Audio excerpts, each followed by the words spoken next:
Yo, yo, yo, what is up, my peeps? Jermaine Mancop here. We are back with our continuing series on leveling routes, tips, and tricks. And we're looking at something a little different today. We're going to look at what if you decided to level through one expansion only, and you wanted to kind of get that story feel for the story of that expansion. So we're going to start at the beginning. We're going to start with vanilla, and we're going to see what zones I recommend, because vanilla doesn't really have an overarching story of its own. And especially with the Cataclysm revamp, a lot of the stories are contained within zones. So we're going to go over what kind of zones we want to go through. So let's get it started.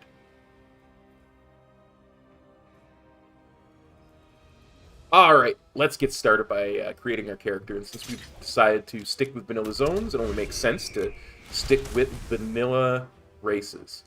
So when it comes to the Alliance side, I always kind of prefer to go through the Dwarven starting zones. The human ones are nice. They're very quick. There's 3 of them right there.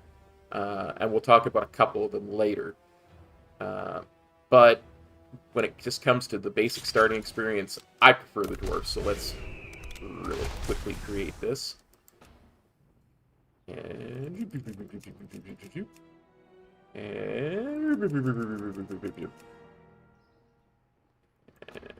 we are going to select Coleridge Valley, because since we're sticking with vanilla, we're not going to use Exile's Reach.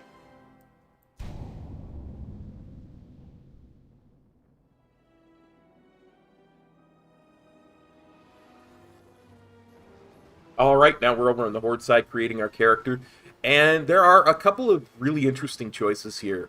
I would not consider Undead to be a bad choice. Forsaken starting zones, and again, we'll talk about them a little bit more later, are just fantastic. As well, the troll-specific parts of the starting zone are really good now that they've got their own bit.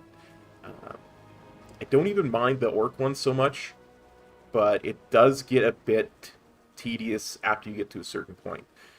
And when it comes right down to it, Horn are the clear winners of the vanilla races on the Horde side. Their Mulgore is just chef's kiss good, and it leads into a bunch of other good stuff. So that's what we're going to start with here, and let's create our character real quick. And there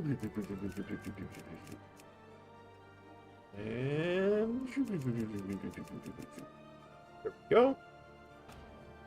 And of course, we're going to select Red Cloud Mesa, because we don't want to be in Exile's Reach. We're sticking with vanilla zones.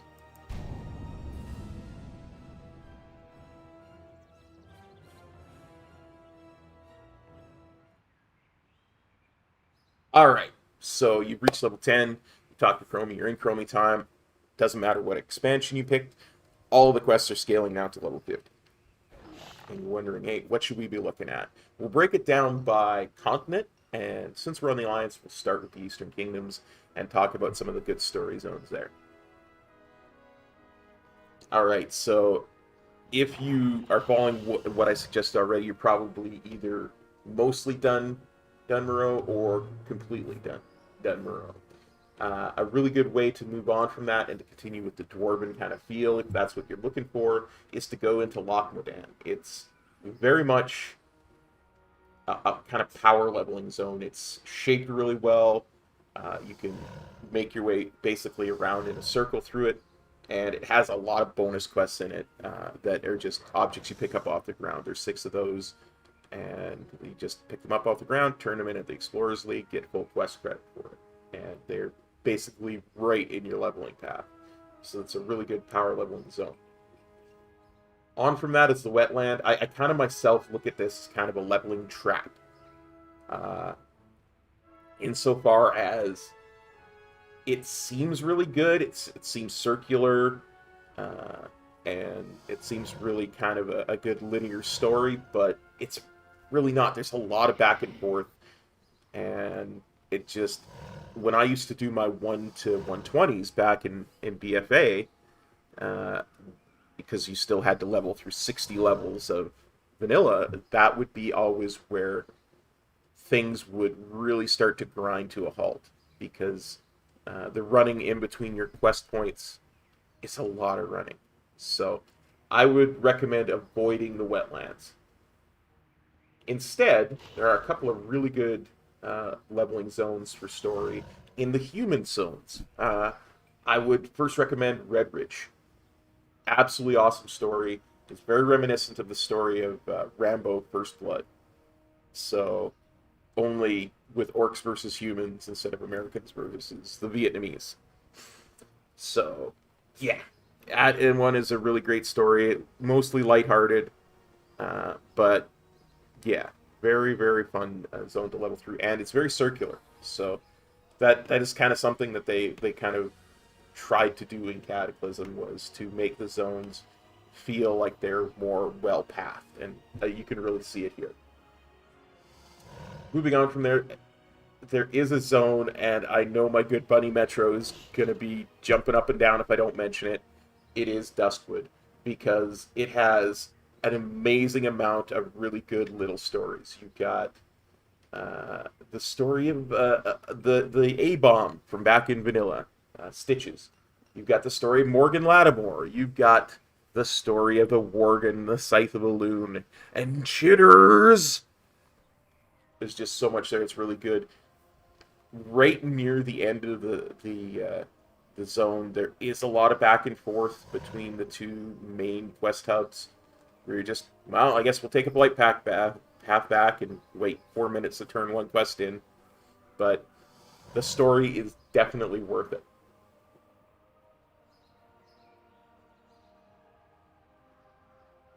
All right, now let's take a look at Kalimdor for the Alliance once you're in the level 10 bracket. And there's a few things that open up here. Not a lot that I'm very enthusiastic about, but we'll talk about them anyway. So, when you start, a lot of the guides will tell you two zones to go through, and that's Darkshore and Ashenvale. Darkshore is very much about the Night Elves versus the Cataclysm, and how that zone has been changed by it. Not a zone I'm very intrigued by myself, story-wise. The same goes with Ashenvale. I just find it so wide a zone and not very tall that it just doesn't feel real good to me. And it's, of course, Night Elves versus Orcs. So, yeah, the story doesn't feel very good either. But there is one zone that is definitely worth taking a look at if you've never done it on the Alliance side, and that is Stone Talon Mountains. It's the other side of the coin to the Horde Stone Talon Mountains experience. It's not quite as broken XP-wise, but it is really good story-wise. So definitely give that a look, and I think you will enjoy it quite a lot. I know I have.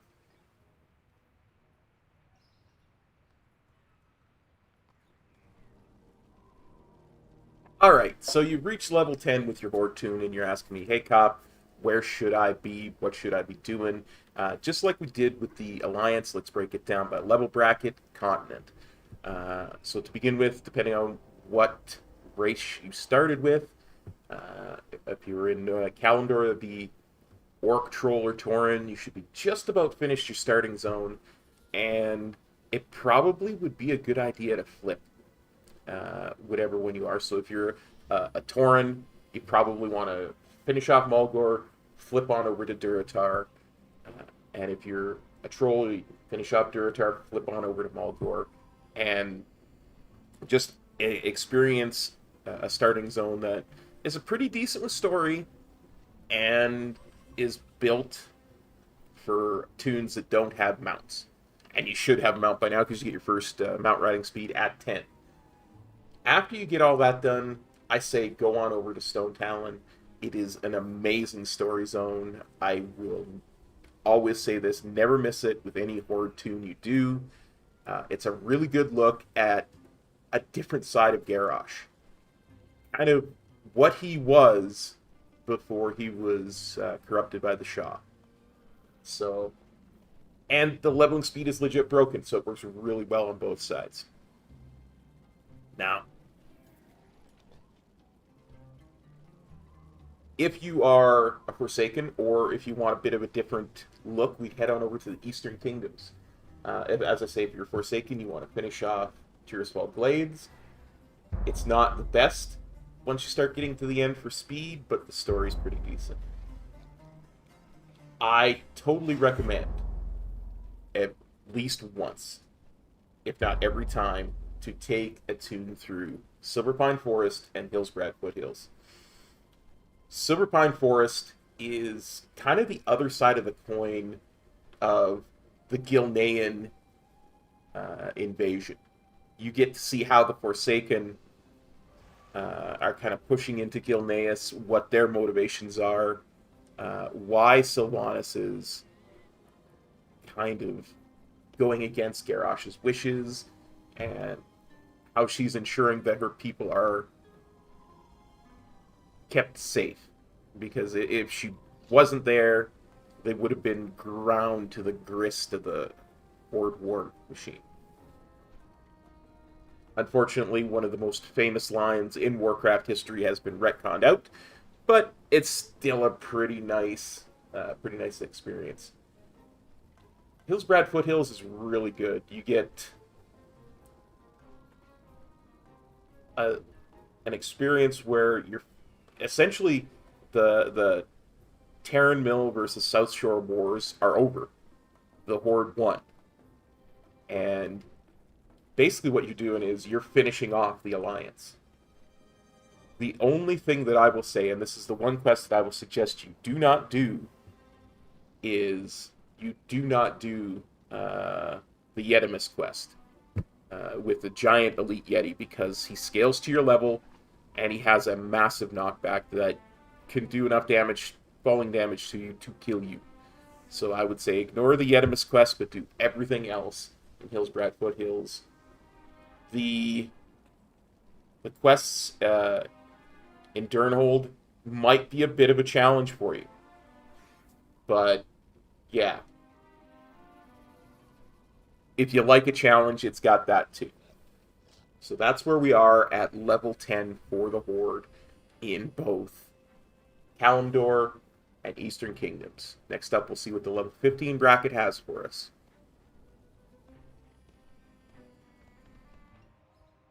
Alright, so you've dinged level 15. All of the rest of the vanilla zones have opened up, and you're wondering, hey, Cop, what are some good story zones that I might want to look into? Well, we'll cut it up by continent, as we have in the past, and let's start with Kalimdor.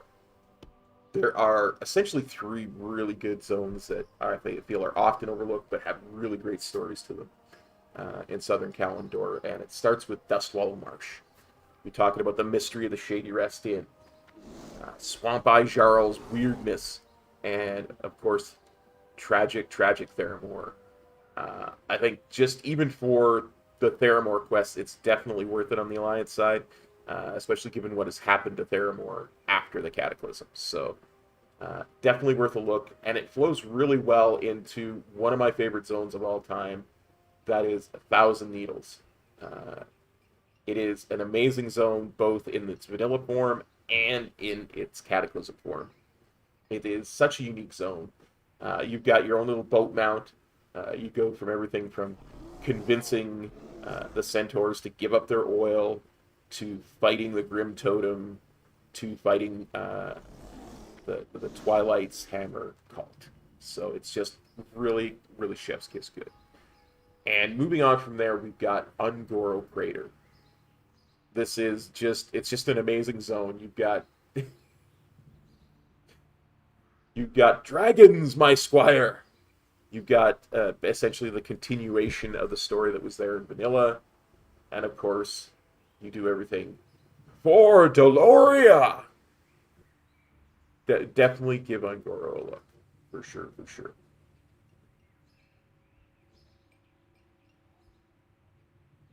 Now we're going to have a quick peek at Eastern Kingdoms for the Alliance. What's opened up at level 15. And we'll start with the lower half of the Eastern Kingdoms first. Starting with Badlands. This is an absolutely amazing zone. Definitely take a look. It's got 2 quests that are 100% worth the entire zone. So, or 2 quest lines, essentially. One is all about the day the Deathwing came, and the other one is all about Wrath. trust me, you want to do this zone just for the Rathian. If you're a Rathian stan, you'll love it. Love it. Then I would definitely take a quick look in if you haven't done the Blasted Lands in a very long time. I really like the Blood Mage story there. It's really, really good. And there's a story there that kind of feeds into the Demon Hunter Order Hall. So definitely give that a look. And the next and last one in Southern is Searing Gorge. And just bring up the map. And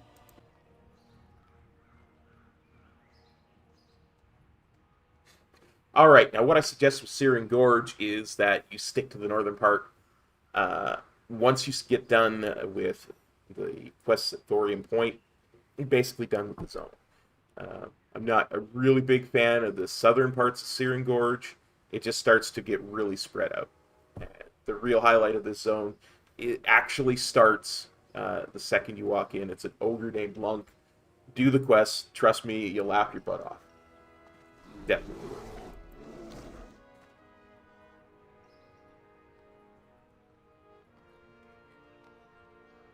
All right, now we're going to be taking a look at Northern Eastern Kingdoms, and there are two very important zones here. And I would say do not miss them, especially if you haven't done them in a very long time. They are definitely worth it. First off, we've got Western Plaguelands. We've got the Sarian versus Koltira. You've got the Cenarian Circle healing the land and seeing what that looks like. You even get to do a little bit of work for a certain paladin that shall remain unnamed. It's just a great zone all around, and great stories. I'm sure you will like it. And then the next and last zone that we're going to talk about today is going to be Eastern Plaguelands. Fiona's Caravan, the Paladin Pals, Darrowshire, Pamela Redpath. Let me tell you, this is an absolute great zone, and do not sleep on this zone. Follow the storyline all the way through to the end, and trust me, you will enjoy. It is definitely worth it. And a special shout out to my good buddy Metro, my fellow Paladin pal, for the Eastern Kingdoms.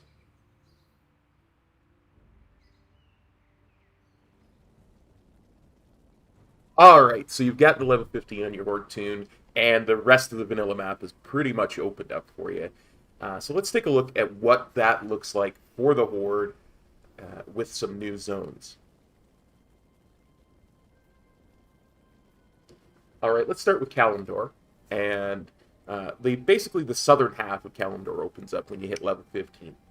The ones that I would really recommend start with Dustwallow Marsh. You're talking about the Shady Rest Inn incident. You're talking about Swamp Eye Jarl. It's got a very vanilla feel to it, but it's kata leveling, so it's much smoother, and it's just a great experience all around. I definitely recommend having a look there. And it kind of naturally flows into the second one that I would recommend for Horde once you get into the level 15 bracket, and that's Thousand Needles. The story of the betrayal of Magatha Grim Totem, and just everything in there is very unique. You get a unique little boat mount, and it's chef's kiss good. All right, let's look at what opens up in around the level 15 bracket for the Eastern Kingdoms. Now, in the Northern Eastern Kingdoms, there are two that have opened up for the Horde, and they are both, quite simply, the best story zones in vanilla. I recommend it. If you've never done them since the Kata revamp, you most certainly head over there and do them ASAP. They are great stories. The first is the Western Plaguelands, and that you essentially get to see kind of a Horde versus Alliance or fighting over Anderhall, and you get the story of two good friends, possibly better enemies. And you also get to see the Cenarian Circle heal the land, and you get introduced to a new troll druid who's just trying to find his way and what kind of druid he's going to be. And you get to help with that. And it is insanely humorous. And it flows really nicely into the second zone that we want to talk about in Northern Eastern Kingdoms. That's the Eastern Plaguelands. This one is very special to me, personally, because it starts out with riding on Fiona's caravan. And me and my good bunny Metro, well, back in our vanilla leveling together days, we kind of took off a little bit from this story, because in the Eastern Plaguelands, you will level alongside the Paladin Pals, Gidwin Goldbraids, and Terranar Sunstrike, aka Metro and Cop. But the biggest thing that you'll see there, and I think one of the best stories, even though it's been reduced significantly from its vanilla experience, is the story of Darrowshire. So definitely go check that out. Definitely worth. Let's now talk about Southern Eastern Kingdoms and some of the zones there that are really good. Alright, so in the Southern Eastern Kingdoms, we've got 3 zones that are definitely worth taking a look at if you're looking somewhere unique to level. We're going to start out with the Badlands, and the story there is basically wrapped up into 2 separate storylines. One is a single quest line, and one is an overarching story for the entire zone. The single quest line is possibly one of the funniest single quest lines in the game, The Day That Deathwing Came, where 3 disparate NPCs will tell you exactly what happened the day that Deathwing came to the Badlands. And the overarching story is about Wrathion. And that's all I'm going to say about that, because I don't want to spoil anything. But yeah, the overarching story in the Badlands is about Wrathion. And I know how all of the WoW fan base feels about Wrathion, so check that out. It is a sleeper.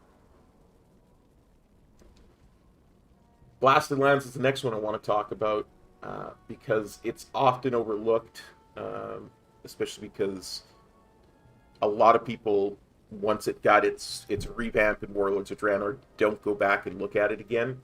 But the story that is there when you're actually leveling through it is really good. On either side, you're going to get a story of Blood Mages and Demon Hunters, and it kind of funnels into the story of the Demon Hunter Order Hall Legion. And it's just chef's kiss good. And the last one I want to talk about, I would recommend if you just need something really quick to get a couple of really quick levels, and that's Searing Gorge. And I'll tell you why, and I'll bring up the world map to show you what I mean about that.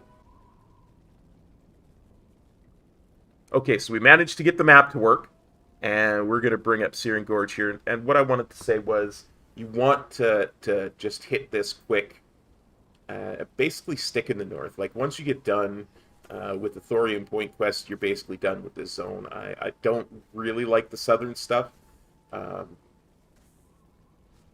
but it is definitely worth checking out just for Lunk the Ogre. And once you talk to Lunk and started to adventure with him, you'll know what I mean. He is truly a treat and a joy to behold. So yeah, those are the zones that open up around level 15 for the Horde. And now we're going to talk about some tips and tricks that will finish off the video.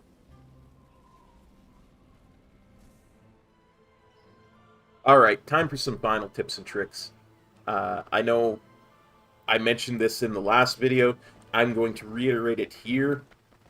If there are any quests in Stormwind or any capital city that you see, definitely grab them. They're generally very low effort and definitely generally give really good rewards, like this one here, where you're just running around looking for balloons, and you got 5 balloons. You give them to the poor little orphan. This one is iterated in Orgrimmar as well. But one of the other things I wanted to talk about real quick is every one of the major cities has daily fishing and cooking dailies. Uh, Generally, they don't involve fishing or cooking. They're like, go fetch me 15 pumpkins. Go and grab a bunch of crabs from the canal, or a bunch of crabs from the traps in the bay. Watch, this one will be a fishing one, just to make it. No, this is rock lobster. Yeah, you just go into the bay and get a bunch of lobsters. But generally, they're very easy to do, very quick, and they're very good for quest experience. What I was going to say about them is, if you just need a couple more quests just to finish a level before you move on to a new zone, it's a really good way of doing that. What can I do for you? Yep, this one is just get a bunch of crabs out of the canal. Swim through the canal and get crabs. And really good to pair these two because this one has swim speed and I believe underwater breathing. Yes. So, really good quests. Do not sleep on them. And since I'm assuming you're not going to be doing it all in one sitting like I do, it can be something that you weave into your leveling. Every time you sit down for a session, you start in Stormwind, Orgrimmar, Undercity, Thunder Bluff, what have you. Just do a couple of those just to kind of pad your time up. There is one more really important tip, and I know if I did not mention it, I know Metro would be going crazy, so let's head on over to that tip right now.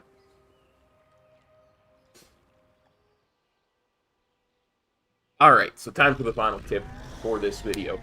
So, you're level 50, and you don't want to go to the Shadowlands, because for some reason you don't like it, you want something different. I'm going to show you how to level to 60 without ever entering the Shadowlands.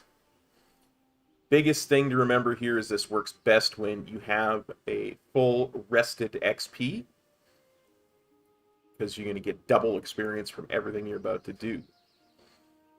As well, you're going to want to have War Mode on, so you're getting the War Mode bonus, you're getting the 20% bonus there.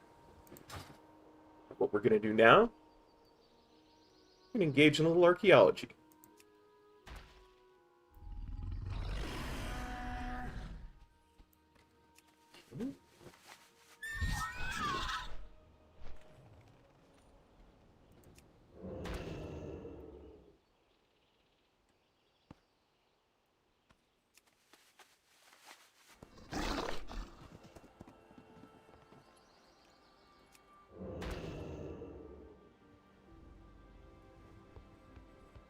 Now, I am absolutely horrible at archaeology. However,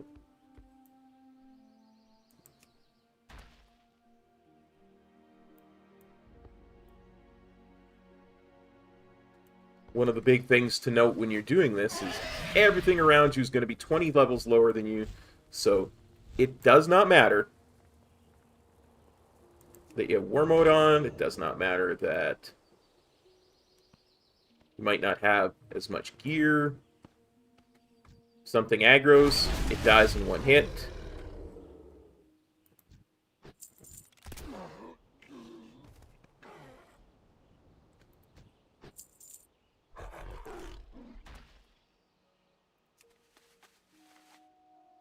And as you can see, I got almost 5,000 experience just for finding a fragment.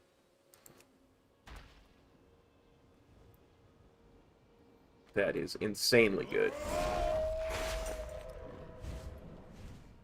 And if you get some nice small dig sites, it's going to be even quicker.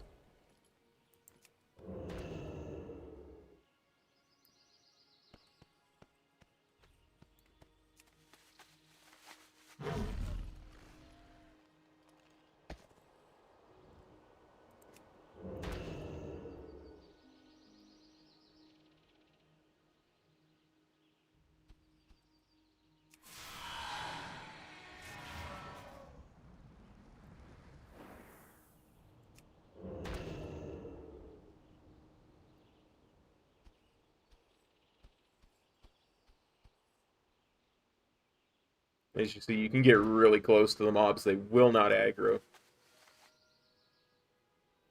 And yeah, as long as you have the rested XP, you're going to get double XP for every fragment you find. So you're going to level insanely quickly. This is probably the quickest way to level from 50 to 60, as long as you have the rested XP on. All right. So that is it for this video. We'll be back next time. We'll talk about leveling through Outlands, and we'll just keep going through the expansions until we get to a point where we've got them all covered. All right, we'll see you next time. Peace. Cop out.